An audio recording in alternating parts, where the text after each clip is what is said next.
তুই আমার গার্লফ্রেন্ডে কি বলিস তুই? কোন দে? তানিয়া যেটার সাথে আমি দ্বিতীয়টা করতাম, ওরে ভালোর জন্যই বলেছি। ও ভালো একটা মেয়ে, আর আমি চাই না যে ওর জীবনটা তুই নষ্ট করে ফেলাস। এই জন্য ওরে ভালোটা কথা বলছি, তোমার আরো গার্লফ্রেন্ড আছে, যাতে রিলেশন আর না করে তোর সাথে। থাক, আমার যে কটাই থাকুক, তুই করতে যাবি কে? আমার জানিস নি একটা দুটো দিয়ে হয় না, তুই করতে যাবি কে? হ্যাঁ, আমার যা খুশি তাই, তুই আমার ভালোর জন্য কইছিস। হ্যাঁ না, তুই আমার রিলেশনের আরটা করাই দে, পারলি করাই দে। শোন, আমি জানি তোর এমনিতে 4-5টা গার্লফ্রেন্ড আছে, এই জন্য ভালোর জন্যই তারে মেয়ে কথাটা বলে গেছি। আর তুই মানতেছিস নে, ভালো কথা। তোর আমার বন্ধু পিঙ্কি আছে না, ওই যে পিঙ্কি চিনিস নে? হ্যাঁ চিনি। ওই তো পিঙ্কির নাম্বারটা দিচ্ছি, আজকে রাতে তো প্রেম করাই দিচ্ছি, সমস্যা নেই।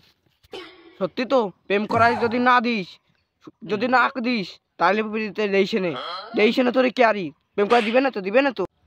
হ্যাঁ, তো দিচ্ছি, আজকে দিচ্ছি, হ্যাঁ নাই দিচ্ছি। চল।